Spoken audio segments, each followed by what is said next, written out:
Hello friends. Last की video में हमने उपयोगिता की विशेषताओं को देखा था कि उपयोगिता की विशेषता के आधार पर हमने समझा कि उपयोगिता है क्या, और विशेषताओं के आधार पर हम उपयोगिता को अर्थात तुष्टिगुण को दो भागों में बांट लेते हैं। Kinds of utility, two types of utility, सीमांत उपयोगिता और कुल उपयोगिता। सीमांत उपयोगिता मार्जिनल यूटिलिटी जिसको हम MU से दिखा रहे हैं, और कुल उपयोगिता जो टोटल यूटिलिटी हम DU से दर्शाते हैं। हम जब सीमांत उपयोगिता की हम बात करते हैं तो सीमांत उपयोगिता वह है जो एक अतिरिक्त इकाई, मतलब कि वो एक अतिरिक्त इकाई के प्रयोग करने से, एक अतिरिक्त इकाई के उपयोग करने से जो हमारी कुल उपयोगिता में जो वृद्धि होती है, हम उसे ही सीमांत उपयोगिता कहते हैं। सीमांत उपयोगिता को हम एक फॉर्मूले में दिखाते हैं, जहाँ पे MU n = DU n + DU n - 1। यहाँ पर जिसे मान टोटल कुल उपयोग, हमारी कुल उपयोगिता में एक अतिरिक्त इकाई यूज़ करने से जो कुल उपयोगिता में जो परिवर्तन हुआ, उस हमने सीमांत उपयोगिता को दर्शाया।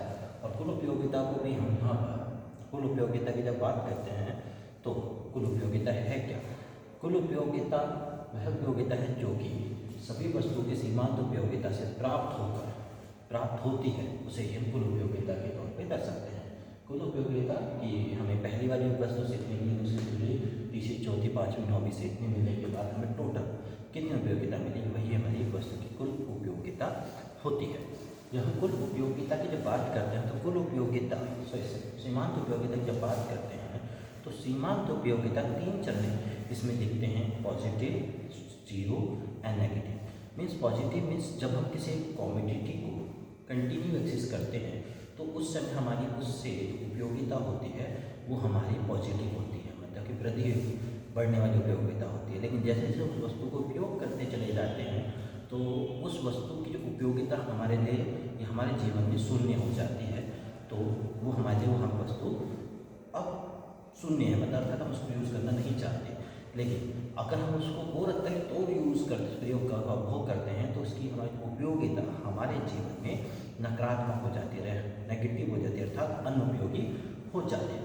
इसी चीज़ को हम सामने टेबल के माध्यम से दिखाने की दर्शाते हैं सीमांत और कुल उपयोगिता को। यहाँ पे हम रोटी का उदाहरण ले रहे हैं। यहाँ पे 6 रोटी हमने ली है। पहली रोटी हम जब खाते हैं, पहली, दूसरी, तीसरी रोटी जब खाते हैं तो हमारी कुल उपयोगिता कैसी होती है? बढ़ती है, बढ़ रही होती है। जैसे कि दिखाया है, पहली पे 16, दूसरी 12, तो यहाँ पे क्या है? उपयोगिता बढ़ रही है।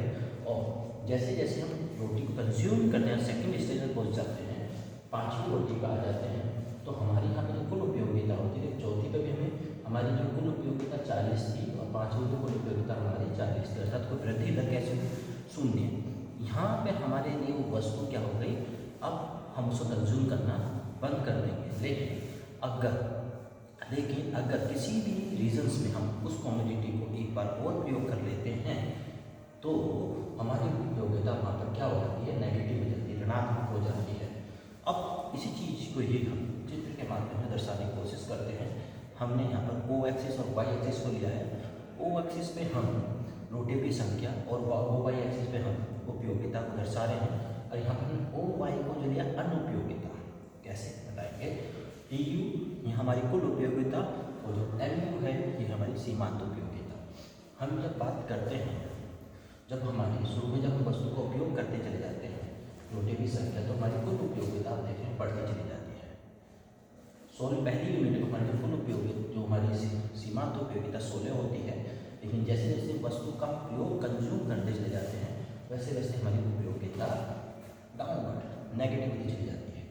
जब हम 5वीं रोटी पर आ जाते हैं, 5वीं रोटी खाते हैं, तो 5वीं रोटी हमारे लिए जो उसकी सीमांत उपयोगिता शून्य हो जाती है, अर्थात ऐसी एक कितना पूर्ण तृप्त बिंदु आ जाती है जहाँ पर हम उसका उपभोग करना बंद कर देते हैं।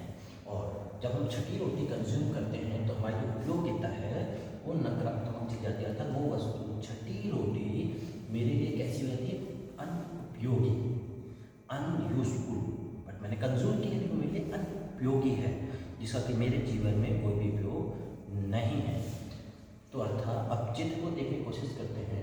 जैसे जैसे हमारी कुल उपयोगिता शुरू में ध्यान देते हैं, सी में जो हमारी DU और MU कुल उपयोगिता सीमांत उपयोगिता दोनों बढ़ रही होती है, लेकिन एक अवस्था के बाद कुल उपयोगिता ऋणात्मक बढ़ती चली जाती है और सीमांत उपयोगिता गिरती हुई चली जाती है।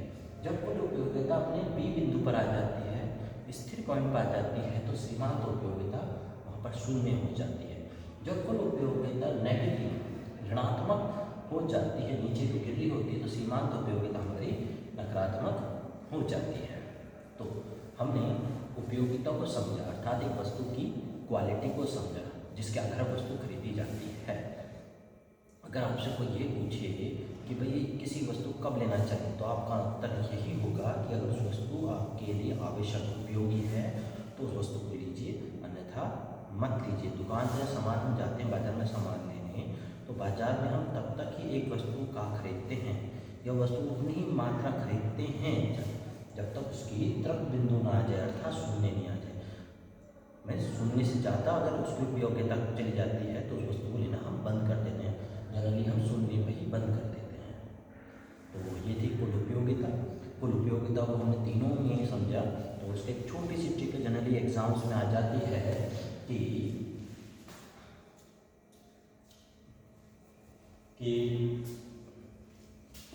टोटल यूटिलिटी इंक्रीज हो रही है। टोटल यूटिलिटी अगर बढ़ती दर से बढ़ रही है तो MU भी आपका क्या होगा, बढ़ेगा। MU भी बढ़ेगा।